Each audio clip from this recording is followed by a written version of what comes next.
श्री मैत्रेय जी बोले, हे भगवान, मैंने पृथ्वी, समुद्र, नदियां और ग्रहगण की स्थिति आदि के विषय में जो कुछ पूछा था सो अब आपसे वर्णन कर दिया। उसके साथ ही आपने ये भी बतला दिया कि किस प्रकार ये समस्त लोकी भगवान विष्णु के ही आश्रित है और कैसे परमार्थ स्वरूप ज्ञान ही सब में प्रधान है। किंतु भगवान, आपने पहले जिसकी चर्चा की थी वह राजा भरत का चरित्र मैं सुनना चाहता हूँ, कृपा करके कहिए। कहते हैं वे राजा भरत निरंतर योग युक्त होकर भगवान वासुदेव में चित्त लगाए शालग्राम क्षेत्र में रहा करते थे। इस प्रकार पुण्य देश के प्रभाव और हरि चिंतन से भी उनकी मुक्ति क्यों नहीं हुई, जिससे उन्हें फिर ब्राह्मण का जन्म लेना पड़ा। हे मुनिश्रेष्ठ, ब्राह्मण होकर भी उन महात्मा भरत जी ने फिर जो कुछ किया ये सब आप कृपा करके मुझसे कहिए। तो पराशर जी कहने लगे, हे मैत्रेय, हे महाभाग, पृथ्वीपति भरत जी भगवान जी में चित्त लगाए चिरकाल तक शालग्राम क्षेत्र में रहे। गुणवानों में श्रेष्ठ उन भरत जी ने अहिंसा आदि संपूर्ण गुण और मन के संयम में परम उत्कृष्ट लाभ किया। हे यज्ञेश, हे अच्युत, हे गोविंद, हे माधव, हे अनंत, हे केशव, हे कृष्ण, हे विष्णु, हे ऋषिकेश, हे वासुदेव, आपको नमस्कार है। इस प्रकार राजा भरत निरंतर केवल भगवान नामों का ही उच्चारण किया करते थे। वे स्वप्न में भी इस पद के अतिरिक्त और कुछ नहीं कहते थे और ना कभी इसके अर्थ के अतिरिक्त और कुछ चिंतन ही करते थे। वे निसंग योग युक्त और तपस्वी राजा भगवान जी की पूजा के लिए केवल समिध, पुष्प और कुशा का ही संचय करते थे। इसके अतिरिक्त वे और कोई कर्म नहीं करते थे।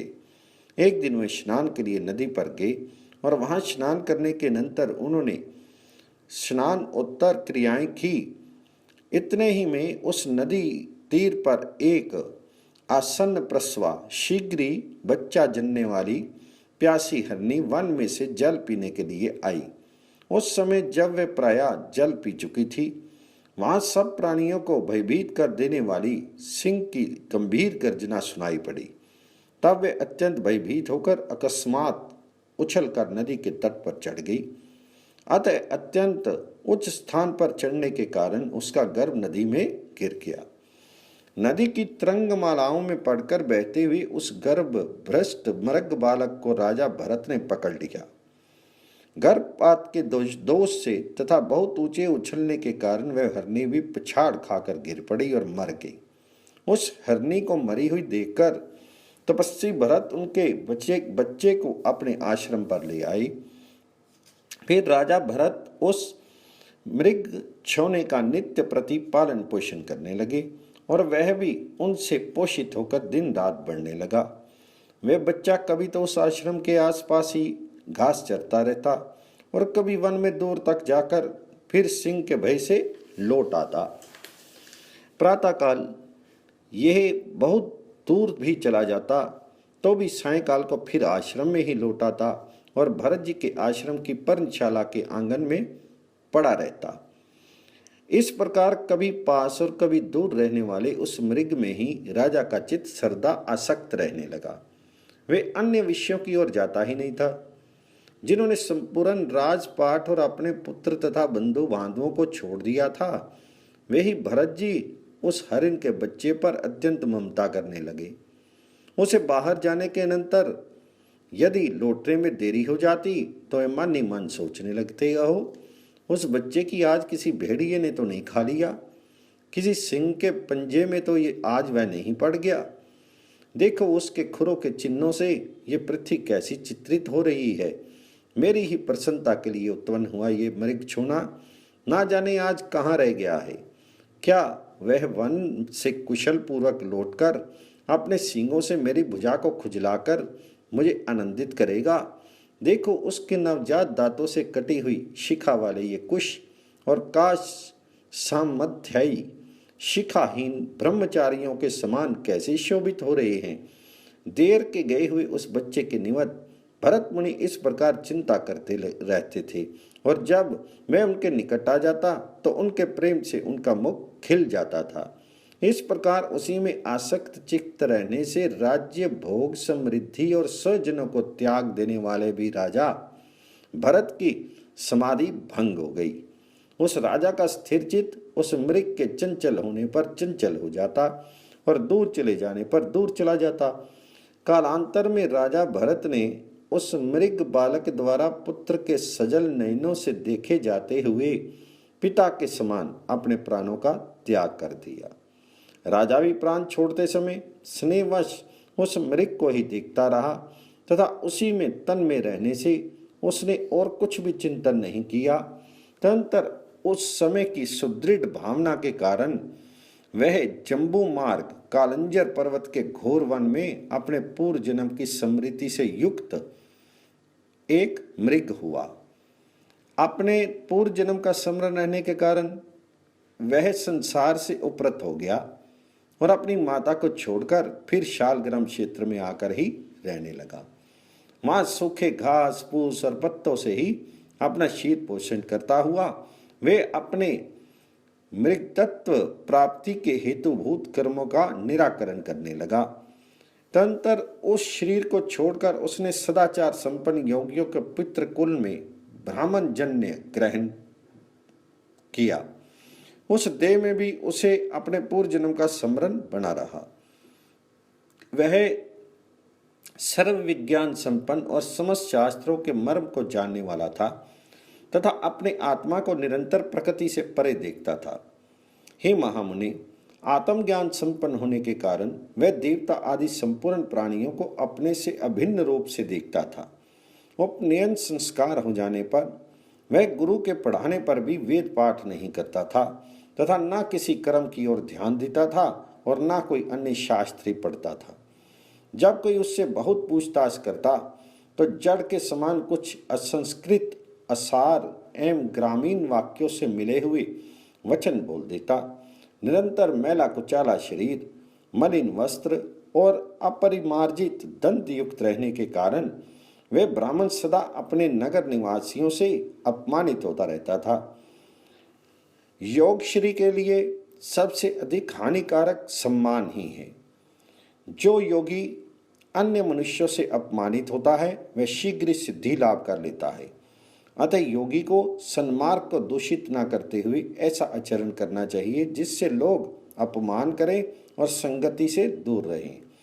हिरण्यगर्भ के इस सार युक्त वचन को स्मरण करते हुए वे महामति विप्रवर अपने आप को लोगों में जड़ और उन्मत्तशाही प्रकट करते थे। ज्यों आदि धान, शाक, जंगली फल अथवा कन्न आदि जो कुछ भक्ष्य मिल जाता उस थोड़े से को भी बहुत मानकर वे उसी को खा लेते और अपना कालक्षेप करते रहते। फिर पिता के शांत हो जाने पर उनके भाई बंधु उनका सड़े गले अन्न से पोषण करते हुए उनसे खेती बाड़ी का कार्य करवाने लगे। वे बैल के समान पुष्ट शरीर वाले और कर्म में जड़वत निश्चेष थे। अतः केवल आहार मात्र से ही वे सब लोगों के यंत्र बन जाते थे, अर्थात सभी लोग उन्हें आहार मात्र देकर अपना अपना काम निकाल लिया करते थे। उन्हें इस प्रकार संस्कार शून्य और ब्राह्मण वेश के विरुद्ध आचरण वाला देखकर रात्रि के समय पिशत्राज के सेवकों ने बलि की विधि से सुसज्जित करके काली का बलि पशु बनाया। किंतु इस प्रकार एक परम योगीश्वर को बलि के लिए उपस्थित देखकर महाकाली ने एक तीक्ष्ण खड्ग ले उस क्रूर कर्मा राज सेवक का गला काट डाला और अपने पार्षदों सहित उसका तीखा रुधिर पान किया। तदंतर एक दिन महात्मा स्ववीर राज कहीं जा रहे थे। उस समय उनके बेगारियों ने समझा कि ये भी बेगार के ही योग्य है। राजा के सेवकों ने भी भस्म में छिपे हुए अग्नि के समान उन महात्मा का रंग ढंग देखकर उन्हें बेगार के योग्य समझा। उन स्ववीर राज ने मोक्ष धर्म के ज्ञाता महामुनि कपिल से यह पूछने के लिए कि इस दुख में संसार में मनुष्यों का श्रेय किस में है, शिव का पर चढ़कर इक्षुमती नदी के किनारे उन महर्षि के आश्रम पर जाने का विचार किया। राजा तब राजसेवक के कहने से भरत मुनि भी उनकी पालकी को अन्य बैगारियों के बीच में लगकर वहन करने लगे। इस प्रकार बेगार में पकड़े जाकर अपने पूर्व जन्म का स्मरण रखने वाले संपूर्ण विज्ञान के एकमात्र पात्र वे विप्रवर अपने पाप में प्रभव प्रारब्ध का क्षय करने के लिए उस शिविका को उठाकर चलने लगे। वे बुद्धिमानों में श्रेष्ठ द्विजवर तो 4 हाथ भूमि देखते हुए मंद गति से चलते थे, किंतु उनके अन्य साथी जल्दी जल्दी चल रहे थे। इस प्रकार शिविका की विषम गति देखकर राजा ने कहा, अरे शिविका वाहको, ये क्या करते हो, समान गति से चलो। किंतु फिर भी उनकी गति उसी प्रकार विषम देखकर राजा ने फिर कहा, अरे क्या है, इस प्रकार असमान भाव से क्यों चलते हो। राजा के बार बार ऐसे वचन सुनकर वे शिविका वाहक भरत जी को दिखाकर कहने लगे, हम में से एक यही धीरे धीरे चलता है। तो राजा ने कहा, अरे तूने तो अभी मेरी शिविका को थोड़ी ही दूर वहन किया है, क्या इतने ही में थक गया। तू वैसे तो बहुत मोटा मुस्टंडा दिखाई देता है, फिर क्या तुमने इतना भी श्रम नहीं सहा जाता। तो ब्राह्मण कहने लगे, राजन मैं ना मोटा हूँ, ना मैंने आपकी शिविका ही उठा रखी है, मैं थका भी नहीं हूँ और ना मुझे श्रम सहन करने की ही आवश्यकता है। तो राजा बोला, अरे तू तो प्रत्यक्ष ही मोटा दिखाई दे रहा है, इस समय भी शिविका तेरे कंधे पर रखी हुई है और भुजा ढोने से देहधारियों को श्रम तो होता ही है। तो ब्राह्मण फिर कहने लगा, राजन तुम्हें प्रत्यक्ष क्या दिखाई दे रहा है, मुझे पहले यही बताओ। उसके बलवान अथवा अबलवान आदि विशेषणों की बात तो पीछे करना। तूने मेरी शिविका का वहन किया है, इस समय भी वह तेरे ही कंधों पर रखी हुई है। तुम्हारा कहना ऐसा कहना सर्वथा मिथ्या है। अच्छा मेरी बात सुनो, देखो पृथ्वी पर तो मेरे पैर रखे हैं, पैरों के ऊपर जंघाएं हैं और जंघाओं के ऊपर दोनों उरु हैं और उरुओं के ऊपर उदर है, उदर के ऊपर वक्षस्थल, बाहु और कंधों की स्थिति है और कंधों के ऊपर ये शिविका रखी है। इसमें मेरे ऊपर कैसे भोज रहा। इस शिविका से मैं जिसे तुम्हारा कहा जाता है वह शरीर रखा हुआ है, वास्तव में तो तुम वहाँ शिविका में हो और मैं यहाँ पृथ्वी पर हूँ। ऐसा कहना सर्वथा मिथ्या है। हे राजन, मैं तुम और अन्य भी समस्त जीव पंचभूतों से ही वहन किए जाते हैं तथा ये भूत वर्ग ही गुणों के प्रवाह में पड़कर ही बहा जा रहा है। हे पृथ्वीपति, ये सत्वादी गुण भी कर्मों के वशीभूत हैं और समस्त जीवों में कर्म अविद्याजन्य ही हैं। आत्मा तो शुद्ध, अक्षर, शांत, निर्गुण और प्रकृति से परे है तथा समस्त जीवों में वह एक ही ओतप्रोत है, अतः उसकी वृद्धि अथवा क्षय कभी नहीं होते। हे नृप, जब उसके वृद्धि और क्षय ही नहीं होते तो तुमने ये बात किस युक्ति से कही कि तुम मोटा है।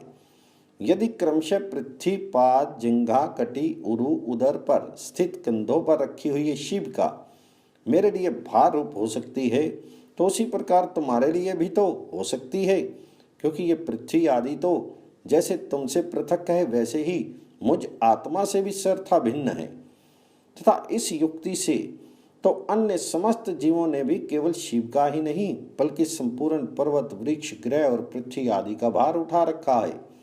हे राजन, जब प्रकृतिजन्य कारणों से पुरुष सर्वथा भिन्न है तो उसका परिश्रम भी मुझको कैसे हो सकता है।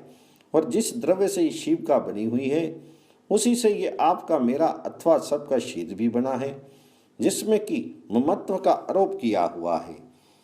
तो प्राचर जी कहने लगे, ऐसा कहकर वे द्विजवर शिविका को धारण किए हुए ही मौन हो गए और राजा ने भी तुरंत पृथ्वी पर उतरकर उसके चरण पकड़ लिए।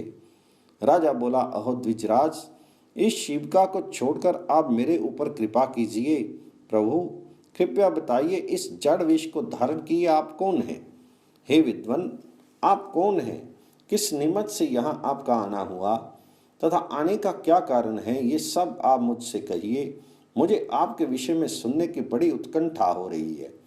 आप ब्राह्मण कहने लगे, हे राजन सुनो, मैं अमुक हूँ ये बात कही नहीं जा सकती और तुमने जो मेरे यहाँ आने का कारण पूछा सो आना जाना आदि सभी क्रियाएं कर्म फल के उपभोग के लिए ही हुआ करती हैं।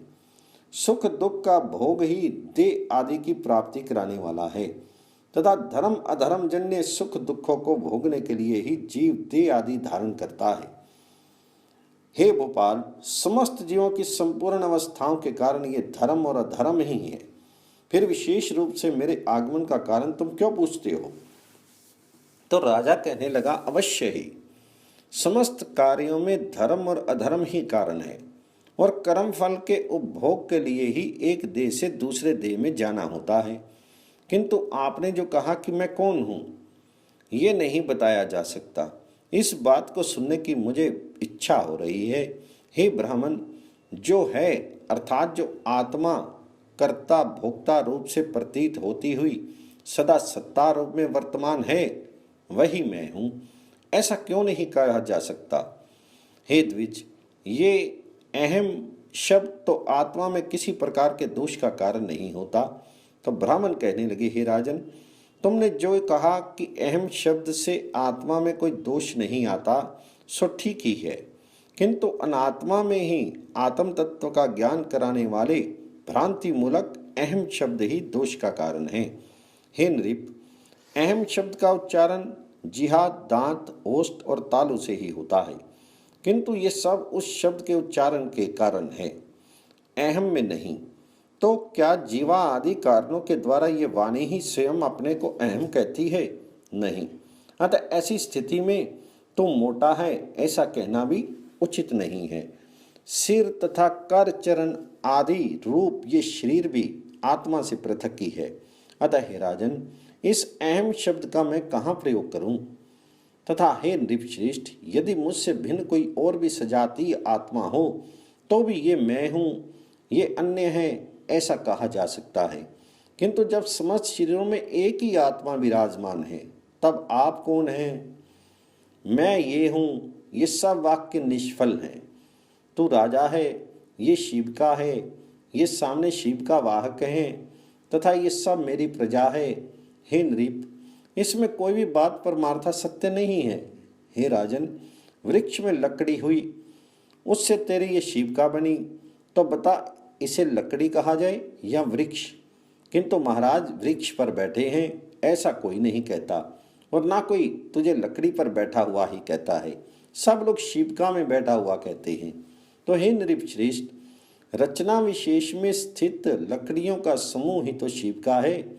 यदि वह उससे कोई भिन्न वस्तु है तो काष्ठ की अलग करके उसे ढूंढो। इसी प्रकार छत्र की शलाकाओं को अलग रखकर छत्र का विचार करो कि वह कहाँ रहता है। यही न्याय तुम में और मुझ में लागू होता है। अर्थात मेरे और तुम्हारे शरीर भी पंचभूत से अतिरिक्त और कोई वस्तु नहीं है। पुरुष, स्त्री, गौ, बकरा, अश्व, गज, पक्षी, वृक्ष आदि लौकिक संज्ञाओं का प्रयोग कर्म हेतु शरीरों में ही जानना चाहिए। हे राजन, पुरुष जीव तो ना देवता है, ना मनुष्य, ना पशु है, ना वृक्ष है। ये सब तो कर्मजन्य शरीरों की आकृतियों के ही भेद हैं। लोक में धन, राजा, राजा के सैनिक तथा और भी जो जो वस्तुएं हैं, हे राजन, वे परमार्था सत्य नहीं है, केवल कल्पना में ही है। जिस वस्तु की परिणाम आदि के कारण होने वाली कोई संज्ञा कालांतर में भी नहीं होती, वही परमार्थ वस्तु है। हे राजन, ऐसी वस्तु कौन सी है? तो अपने ही में को देख। समस्त प्रजा के लिए तो राजा है, पिता के लिए पुत्र है, शत्रु के लिए शत्रु है, पत्नी का पति है, पुत्र का पिता है। तो हे राजन, बतला मैं तुझे क्या कहूँ? हे महीपति, तो क्या ये सिर है अथवा ग्रीवा है, या पेट अथवा पाद आदि में से कोई है? तथा ये सिर आदि भी तेरे क्या है? हे पृथ्वीश्वर, तो इन समस्त अवयवों से अलग है। अतः सावधान होकर विचार कि मैं कौन हूँ। हे महाराज, आत्म तत्व इस प्रकार व्यवस्थित है, उसे सबसे पृथक करके ही बताया जा सकता है। तो फिर मैं उसे अहम शब्द से कैसे बतला सकता हूँ? श्री पराशर जी कहने लगे, उनके ये परमार्थ में वचन सुनकर राजा ने विनय अवनत होकर उन विप्रवर से कहा। राजा कहने लगे, भगवान, आपने जो परमार्थ में वचन कहे हैं उन्हें सुनकर मेरी मनोवृत्तियां भ्रांत हो गई हैं। हे विप्र, आपने संपूर्ण जीवों में व्याप्त जिस असंग विज्ञान का दिग्दर्शन कराया है वे प्रकृति से परे ब्रह्म ही है, इससे मुझे कोई संदेह नहीं है। परंतु आपने जो कहा मैं शिविका को वहन नहीं कर रहा हूँ, शिविका मेरे ऊपर नहीं है, जिसने इसे उठा रखा है वह शरीर मुझसे अत्यंत अलग है। जीवों की प्रवृत्ति गुणों अर्थात सत्वरज तम की प्रेरणा से ही होती है और गुण कर्मों से प्रेरित होकर प्रवृत्त होते हैं। इससे मेरा कर्तृत्व कैसा माना जा सकता है? हे परमार्थज्ञ, ये बात मेरे कानों में पड़ते ही मेरा मन परमार्थ का जिज्ञासु होकर बड़ा उतावला हो रहा है। हे द्विज, मैं तो पहले ही महाभाग कपिल मुनि से ये पूछने के लिए कि बताइए संसार में मनुष्यों का श्रेय किसमें है, उनके पास जाने की लिए तत्पर हुआ, किंतु बीच ही में आपने जो वाक्य कहे हैं उन्हें सुनकर मेरा चित्त परमार्थ श्रवण करने के लिए आपकी ओर झुक गया है। हे द्विज, ये कपिल मुनि सर्वभूत भगवान विष्णु के ही अंश हैं। इन्होंने संसार का मोह दूर करने के लिए ही पृथ्वी पर अवतार लिया है, किंतु आप जो इस प्रकार भाषण कर रहे हैं उससे मुझे निश्चय होता है कि वे ही भगवान कपिल देव मेरे हित की कामना से यहाँ आपके रूप में प्रकट हो गए हैं।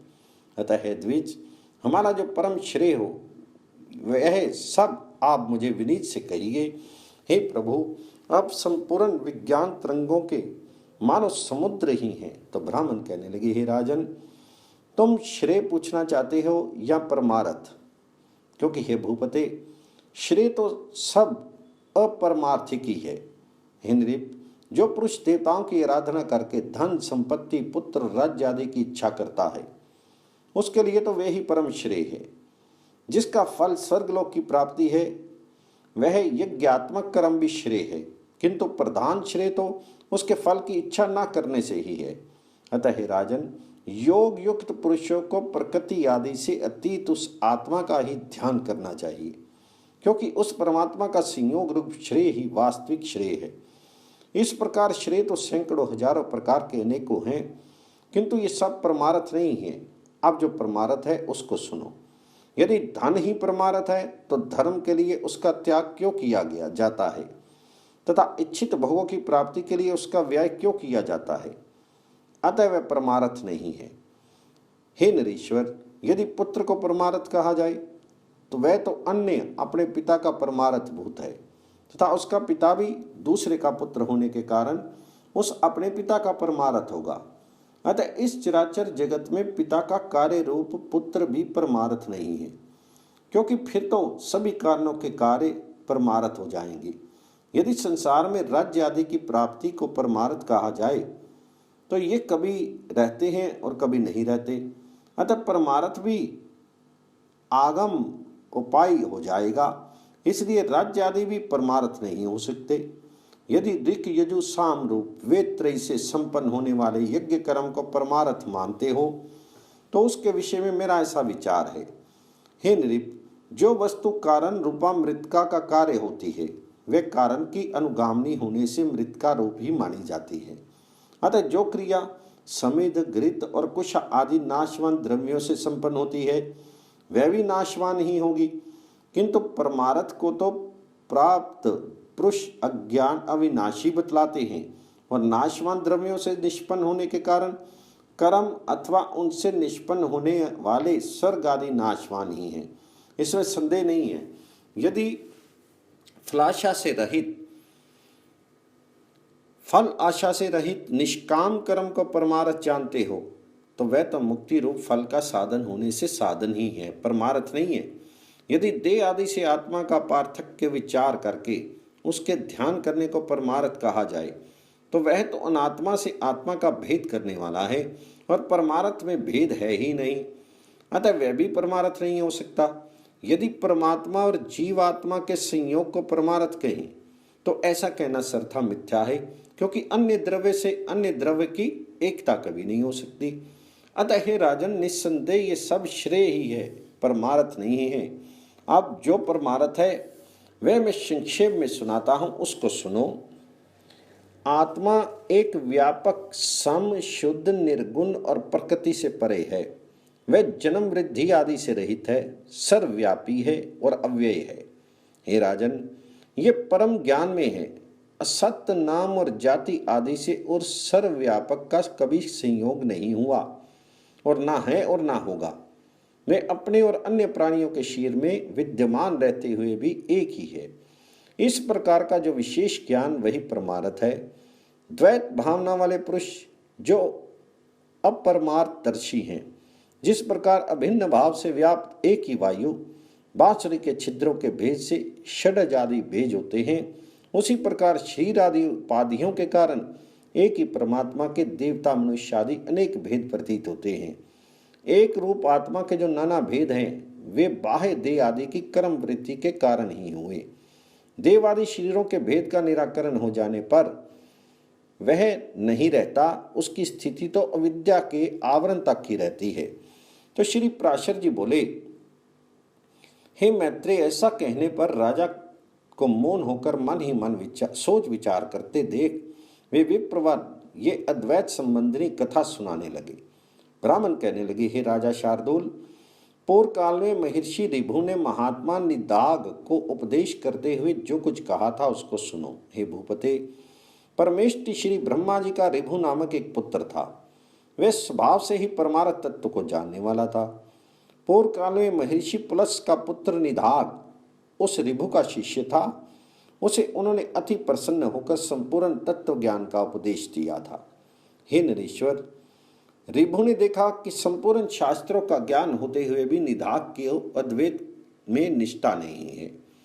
उस समय देवका नदी के तीर पट पुलस्त ऋषि का बसाया हुआ वीरनगर नामक एक अति रमणीक और समृद्धि संपन्न नगर था। हे पार्थिवोत्तम, रम्य उपवनों से शोभित उस पुर में पूर्व काल में ऋभु का शिष्य योगविता निदाग रहता था। महर्षि ऋभु अपने शिष्य निदाग को देखने के लिए 1 सहस्त्र दिव्य वर्ष बीतने पर उस नगर में गए। जिस समय निदाग बड़ी वैश्य देह के अनंतर अपने द्वार पर अतिथियों की प्रतीक्षा कर रहा था, वे उसके दृष्टिगोचर हुए और वह उन्हें द्वार पर पहुंचकर अर्धदान पूर्वक अपने घर में ले गया। उस द्विजश्रेष्ठ ने उनके हाथ पैर धुलाए और फिर आसन पर बिठाकर आदरपूर्वक कहा, भोजन कीजिए। तो ऋभु बोले, हे विप्रवर, आपके यहाँ क्या क्या अन्य भोजन करना होगा ये बताइए, क्योंकि कुत्सित अन्न में मेरी रुचि नहीं है। तो निदाग ने कहा, हे द्विजश्रेष्ठ, मेरे घर में सत्तू, जौ की लपसी, कंदमूल, फल आदि और पुए बने हुए हैं। आपको इनमें से जो कुछ रुचे वही भोजन कीजिए।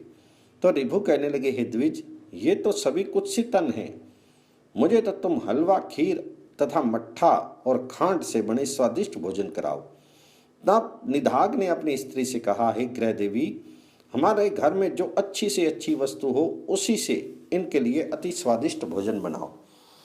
अब ब्राह्मण जड़ भरत ने कहा, उनके ऐसा कहने पर उनकी पत्नी ने अपने पति की आज्ञा से उस विप्रवर के लिए अति स्वादिष्ट अन्न तैयार किया। हे राजन, ऋभु के यथेच भोजन कर चुकने पर निदाग ने अति विनीत होकर उस महामुनि से कहा। निदाग बोले, हे द्विज, कहिए भोजन करके आपका चित्त स्वस्थ हुआ? आप पूर्णतः तृप्त और संतुष्ट हो गए? हे विप्रवर, कहिए आप कहाँ रहने वाले हैं, कहाँ जाने की तैयारी में हैं और कहाँ से पधारे हैं? अब ऋभु बोले, हे ब्राह्मण, जिसको शुदा लगती है उसकी तृप्ति भी हुआ करती है। मुझको जो कभी शुदा ही नहीं लगी, फिर तृप्ति के विषय में तुम क्या पूछते हो? जठर अग्नि के द्वारा पार्थिव ठोस धातुओं के क्षीण हो जाने से मनुष्य को शुदा की प्रतीति होती है और जल के क्षीण होने से तृषा का अनुभव होता है। हे द्विज, ये शुदा और तृषा तो देह के ही धर्म है, मेरे नहीं है। अतः कभी शुद्धित ना होने के कारण मैं तो सर्वदा तृप्ति हूँ। स्वस्थ और तुष्टि भी मन ही में होते हैं, अतः ये मन ही के धर्म है। पुरुष आत्मा से इनका कोई संबंध नहीं है। इसलिए हे द्विज, ये जिसके धर्म है उसी से इनके विषय में पूछो। और तुमने जो पूछा कि आप कहाँ रहने वाले हैं, कहाँ जा रहे हैं, कहाँ से आए हैं, सो इन तीनों के विषय में मेरी मत सुनो। आत्मा सर्वगत है, क्योंकि यह आकाश के समान व्यापक है, अतः कहाँ से आए हो, कहाँ रहते हो, कहाँ जाओगे, ये कथन भी कैसे सार्थक हो सकता है। मैं तो ना कहीं जाता हूँ, ना आता हूँ, ना किसी स्थान पर रहता हूँ। तू, मैं और अन्य पुरुष भी देह आदि के कारण जैसे पृथक पृथक दिखाई देते हैं, वास्तव में वैसे नहीं है। वस्ता तू तू नहीं है, अन्य अन्य नहीं है, मैं नहीं हूँ, वास्तव में मधुर मधुर है भी नहीं। देखो, मैंने तुमसे जो मधुर अन्न की याचना की थी, उससे भी मैं यही देखना चाहता हूँ कि तुम क्या कहते हो। हे द्विश्रेष्ठ, भोजन करने वाले के लिए स्वाद और अस्वाद भी क्या है, क्योंकि स्वादिष्ट पदार्थ ही जब समय के अनंतर से अस्वादु हो जाता है तो वही उद्वेगजनक होने लगता है। इसी प्रकार कभी अरुचिकर पदार्थ रुचिकर हो जाते हैं और रुचिकर पदार्थों से मनुष्य को उद्वेग हो जाता है। ऐसा अन्न भला कौन सा है जो आदि, मध्य और अंत तीनों काल में रुचिकर ही रहे। जिस प्रकार मिट्टी का घर मिट्टी से लीपने पोतने से दृढ़ होता है, उसी प्रकार ये पार्थिव देह पार्थिव अन्न के परमाणुओं से पुष्ट होता है। जौ, गेहूं, मूंग, घृत, तेल, दूध, दही, गुड़, फल आदि सभी पदार्थ पार्थिव परमाणु ही तो हैं। इनमें से किसको स्वाद कहें और किसको अस्वाद कहें। अतः ऐसा जानकर तुम्हें इस स्वाद और अस्वाद का विचार करने वाले चित्त को समदर्शी बनाना चाहिए, क्योंकि मोक्ष का एकमात्र उपाय समता ही है। तो ब्राह्मण बोले, हे राजन, उनके ऐसा परमार्थ में वचन सुनकर महाभाग निदाग ने उन्हें प्रणाम करके कहा, प्रभु आप प्रसन्न होइए, कृपा बताइए, मेरे कल्याण की कामना से आए हुए आप कौन हैं। हे द्विज, आपके इन वचनों को सुनकर मेरा संपूर्ण मोह नष्ट हो गया है। तो प्रभु बोले, हे द्विज, मैं तेरा गुरु रिभु हूँ, तुझको सद विवेक बुद्धि प्रदान करने के लिए मैं यहाँ पर आया हूँ। अब मैं चाहता हूँ जो कुछ परमार्थ है वे मैंने तुमसे कह दिया, और इस परमार्थ तत्व का विचार करते हुए तो इस संपूर्ण जगत को एक वासुदेव परमात्मा ही का स्वरूप जान, इसमें भेदभाव बिल्कुल नहीं है। तो ब्राह्मण बोले, तदंतर विदिदाग ने बहुत अच्छा कहकर उन्हें प्रणाम किया और फिर उनसे परम भक्ति पूर्वक पूजित होकर रिभु स्वेच्छा अनुसार चले। ब्राह्मण बोले, हे नरेश्वर, तदंतर सहस्त्र वर्ष व्यतीत होने पर महर्षि रिभु निधाग को ज्ञान उपदेश करने के लिए फिर उसी नगर को गए। वहां पहुंचने पर उन्होंने देखा कि वहां का राजा बहुत सी सेना आदि के साथ बड़ी धूमधाम से नगर में प्रवेश कर रहा है। वन से कुशा तथा समिध लेकर आया हुआ महाभाग निधाग जन समूह से हटकर भूखा प्यासा दूर खड़ा है। निधाग को देखकर रिभु उसके निकट गए और उनका अभिवादन करके बोले, हे द्विज, यहाँ एकांत में आप क्यों खड़े हैं। तो निधाग बोले, हे विप्रवर, आज इस अति रमणीक नगर में राजा जाना चाहता है, सो मार्ग में बड़ी भीड़ हो रही है, इसलिए मैं यहाँ पर खड़ा हूँ। अब रिभु बोले, हे द्विश्रेष्ठ, मालूम होता है कि आप यहाँ की सब बातें जानते हैं, अतः कहिए इनमें राजा कौन है और अन्य पुरुष कौन है। तो निधाग बोले, ये जो पर्वत के समान ऊंचे मत गजराज पर चढ़ा हुआ है वही राजा है, तथा दूसरे लोग परिजन हैं। तो रिभु बोले, आपने राजा और गज दोनों एक साथ ही दिखाए, परंतु इन दोनों के अलग अलग विशेष चिन्ह अथवा लक्षण नहीं बतलाए। अतः हे महाभाग, इन दोनों में क्या क्या विशेषताएं हैं ये तो बताइए। मैं ये जानना चाहता हूँ कि इनमें से कौन राजा है, कौन गज है। तो निधाग बोले, इनमें जो नीचे है वह गज है और जो उसके ऊपर है वो राजा है। हे द्विज, इन दोनों का बाह्यवाहक संबंध है, इस बात को कौन नहीं जानता। तो रिभु बोले, ठीक है, किंतु हे ब्राह्मण, मुझे इस प्रकार समझाइए जिससे मैं ये जान सकूं कि नीचे इस शब्द का वाच्य क्या है और ऊपर किसे कहते हैं। तो ब्राह्मण ने कहा, रिभु के ऐसा कहने पर निधाग ने अकस्मात उनके ऊपर चढ़कर कहा, सुनिए, आपने जो पूछा वही बतलाता हूं। इसमें राजा की भांति मैं तो ऊपर हूं और गज की भांति आप नीचे हैं। तो हे ब्राह्मण, आपको समझाने के लिए मैंने ये दृष्टांत दिखलाया है। आप रिभु बोले, हे द्विश्रेष्ठ, यदि आप राजा के समान हैं और मैं गज के समान हूं तो ये बताइए कि आप कौन हैं और मैं कौन हूं। तो ब्राह्मण ने कहा, रिभु के ऐसा कहने पर निधाग ने तुरंत ही उनके दोनों के चरण पकड़ लिए और कहा, निश्चय ही आप आचरण आचार्य चरण महर्षि ऋभु हैं। हमारे आचार्य जी के समान अद्वैत संस्कार युक्त चित्त और किसी का नहीं है। अतः मेरा विचार है कि आप हमारे गुरु जी ही आकर उपस्थित हुए हैं। तो ऋभु बोले, हे निदाघ, पहले तुमने सेवा शिरवा करके मेरा बहुत आदर किया था, अतः तुम्हारे स्नेहवश मैं ऋभु नामक तुम्हारा गुरु ही तुमको उपदेश देने के लिए आया हूँ। हे महामते, समस्त पदार्थों में अद्वैत आत्म बुद्धि रखना यही परमार्थ का सार है, जो मैंने तुमसे संक्षेप में उपदेश कर दिया।